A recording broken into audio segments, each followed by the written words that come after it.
Friends, welcome back to my channel স্মৃতির সংসার। আমি স্মৃতি, আশা করি তোমরা ভালো আছো, আমিও ভালো আছি। বড়দের প্রণাম ও ছোটদের ভালোবাসা জানিয়ে আমি আমার ব্লগটা আজকে শুরু করছি। আজ খুব সকাল সকাল উঠে পড়েছি, একদম ভোর 3:30। তো 3:30 উঠেই তো আর ঘুরে বেড়ানো যায় না, তো 5টা নাগাদ ছাদে উঠেছিলাম। উঠে এই ফুলগুলো, লেবুগুলো দেখলাম। রাত্রে একটু ঝোড়ো হাওয়া হয়েছিল, বৃষ্টিও হয়েছিল, তো সেই জন্য গাছগুলো একটু আউড়ে গিয়েছে, মানে ডালপালাগুলো এদিক ওদিক হয়ে গিয়েছে। তো ও আসলে ঠিক করে দিতে বলবো। তো ছাদ থেকে ঘুরে নেমে এসেছি, এসে রান্নাঘরে ঢুকে পড়েছি।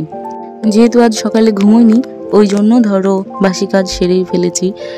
ধরো ঘর মোছা, ঝাড় দেওয়া এগুলো করে ফেলেছি। তো গ্যাসটা মুছে ভাতটাও চাপিয়ে দিলাম সকাল সকাল। তো হঠাৎ আমার মনে পড়েছে যে জামা কাপড়গুলো ধরো ভিজানো হয়নি, তো ওটা আর বাসি গায়ে আর করতে পারিনি, তো সেই জন্য এখনই ভিজিয়ে দেব। তো তার আগেই যে আমাদের একটা পুচকু অতিথিকে দেখো, কি সুন্দর পুচুটা ঝোড়ো হাওয়ায় পড়েছিল। তো পুচুটাকে বাঁচাতে পারিনি, কি খায় না খায় তা তো জানি না। তো আমি কি করেছি, ভাতের মাড় ধরো মানে খাইয়েছি হালকা করে। তো ধরো তাও একটু বেঁচে ছিল, দিয়ে ধরো মারাই গিয়েছে, খুব মন খারাপ। তো যাই হোক, ওর মায়ের জন্য কিচমিচ করছিল।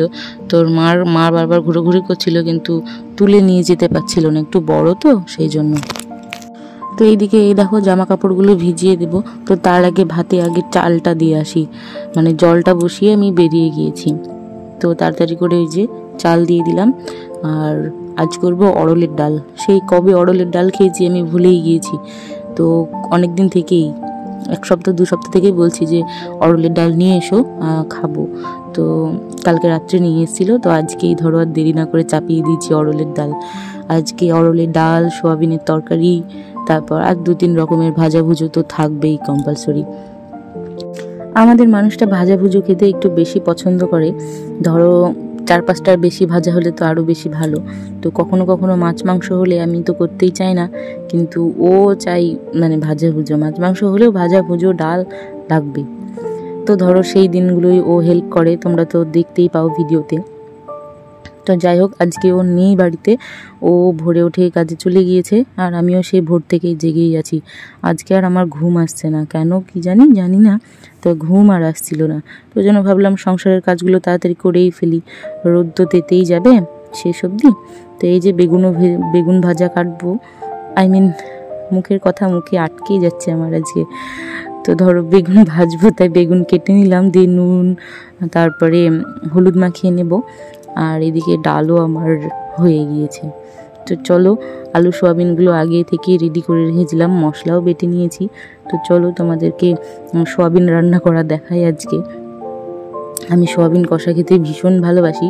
ছোটোবেলায় যখন মা রান্না করতো, তখন আমি একটা বাটি নিয়ে চলে যেতাম মায়ের কাছে, আর বলতাম দাও সোয়াবিন কষা।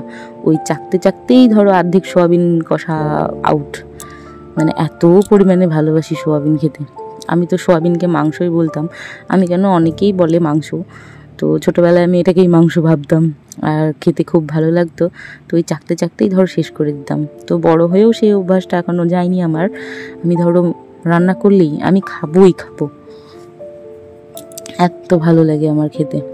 এই তো 1 মাস আগে হয়তো মায়ের বাড়ি গিয়েছিলাম, তো সেখানে ধরো মা জিজ্ঞেস করছিল আমায় যে মাংস আনবো না মাছ, তো আমি বলেছিলাম সোয়াবিন নিয়ে এসো, আর সোয়াবিন কষা আমায় খাওয়াও, আমি অনেক দিন তোমার হাতে সোয়াবিন কষা খাইনি। তো সেই শুনে তো 2-1 তো হেসেই ফেললো। কি জানি সোয়াবিনের প্রতি এত টান কেন, আমার ভীষণ ভালো লাগে সোয়াবিন।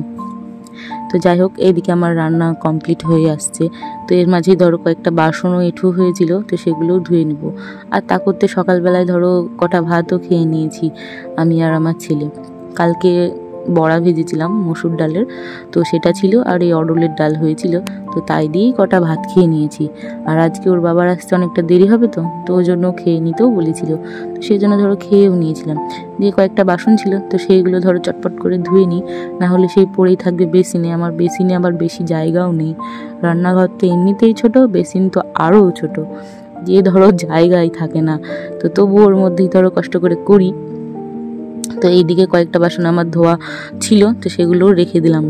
মানে এত পরিমাণে জায়গা ছোট যে ঠিকঠাক করে রাখবো সেটার উপায় হয় না। ঝুড়িতে এখনও এক গাদা বাসন আছে, মানে ধোয়া মোছাই, কিন্তু এই যে বাসন ধুয়ে ধুয়ে রাখলাম, জলটা ঝরবে তারপরে নিয়ে গিয়ে ঝুড়িতে রাখবো।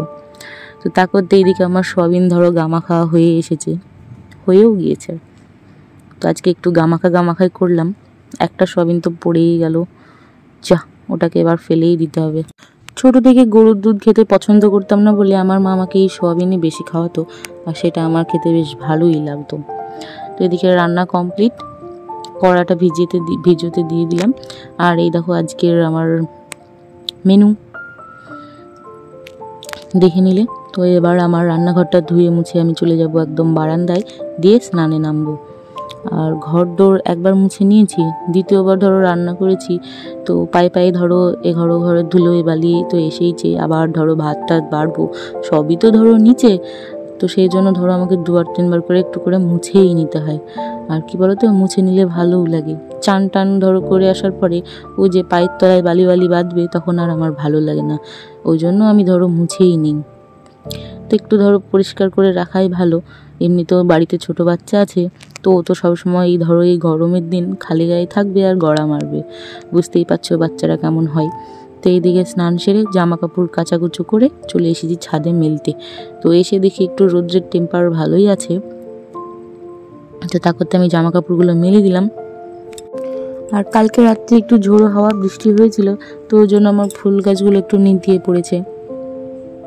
তো আমি ভাবলাম যে বোধহয় ভেঙে টেঙে গিয়েছে, কিন্তু ভাঙেনি, কিন্তু একটু নিভিয়ে পড়েছে।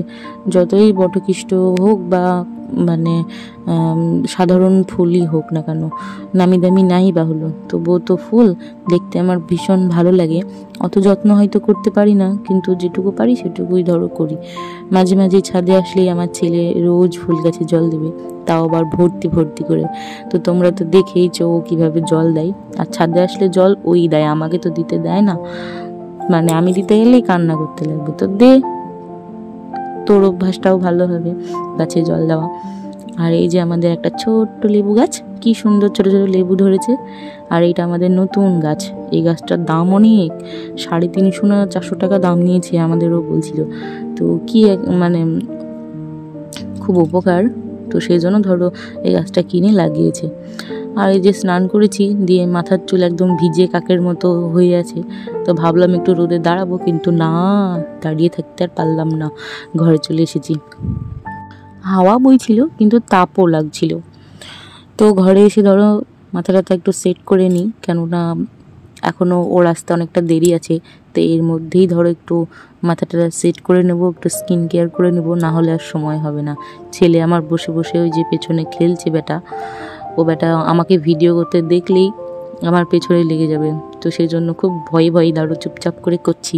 ফোনটা যে আমি এখানে রেখেছি ও কিন্তু দেখেনি, দেখলেই কিন্তু এখনই চলে আসতো আর বলতো বা ভিডিও করে দাও। তো সেই জন্য ধরো চুপচাপ করে করছি, আর ওইদিকে নিচে খেলে বেড়াচ্ছে আমার ছেলে। তো এদিকে আমি ধরো একটু মুখে টুখে এটা ওটা ঘষে নিলাম। আর এমন অভ্যাস হয়েছে, না দিলে একদম মুখ চোখ চটপট করে, ভালোও লাগে না। গরমের মধ্যে কখনো কি ত্বক ফাটে? তো আমার ফাটে, মানে কি বলবো, একটু ময়েশ্চারাইজার না লাগালেই না।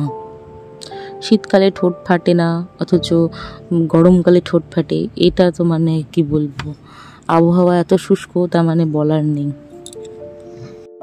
আমার মাথার চুল ভীষণ পাতলা, আর ছেলে হওয়ার পরে ধরো আরোই মাথার চুল ধরো পই করে উঠে গেছে।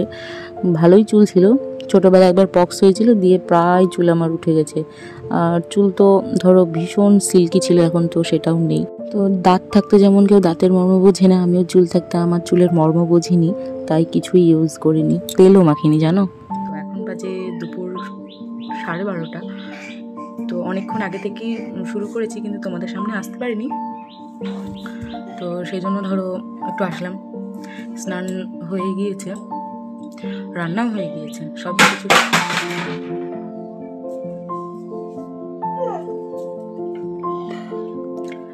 কিছু সেরে এতক্ষণ একটু আসলাম।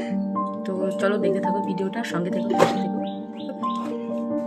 তো ঝটপট করে বিছানাটাও ঝেড়ে নিলাম, গুছিয়েও নিলাম। চাদরটা 2-1 দিন থেকে একটু ময়লা হয়েছে, তো সেটাকে তুলে আবার নতুন চাদর পেতেও নিলাম। তো এখনও খাওয়া দাওয়া ধরো হয়নি দুপুরে, তো খাওয়া দাওয়ার আগে ভাবছি একটু রেস্ট নেব। তো আবার ভাবছি যদিও চলে আসে তখন আর রেস্ট নেওয়া হবে না, তো তাই ভাবলাম আগে খেয়ে নিই। তো চলো আজকে খাবার দাবার তোমাদের দেখাই, আর তার সাথে সাথে আমি খেয়েও নিই কেমন। এই যে সোয়াবিন তরকারি, তারপর বেগুন ভাজা, পটল ভাজা, ডাল, এইসব। তো খাওয়া দাওয়া সেরে একটু ঘুমিয়ে নিই। এখন সন্ধ্যাবেলা ঘুম থেকে উঠে পড়েছি আর এক রাউন্ড হেঁটেও এসেছি। তো বিকেলবেলায় হাঁটতে ভীষণ ভালো লাগছিল। তো বাড়ি এসে হুকুম হয়েছে যে রাত্রে চাউমিন কী সব খাবে, তো সেগুলো ধরো রান্না করব। তো সেইগুলো হয়তো তোমাদেরকে দেখাতে পারবো না আজকের ভিডিওতে, কারণ অনেকটা বড় হয়ে যাবে, তো সেই কারণে আর হয়তো দেখাতে পারবো না। আর এত এনার্জি নিয়ে আমার ব্লগ কেউ দেখবেও না আমি জানি, যদিও বা ভালো না, তবুও। তো যাই হোক, পাশে থেকেও তোমরা সবাই আমায় একটু সাপোর্ট করো প্লিজ, বোনের মতো, দিদির মতো বা মেয়ের মতো। কোনটা ভালো বলো? না ফোন ভালো, না ভয়েস ভালো, না আমি দেখতে শুনতে ভালো যে তার দরুন আমার ভিডিও দেখবে। তো যাই হোক, পাশে থেকো। আবার কাল দেখা হবে। টাটা।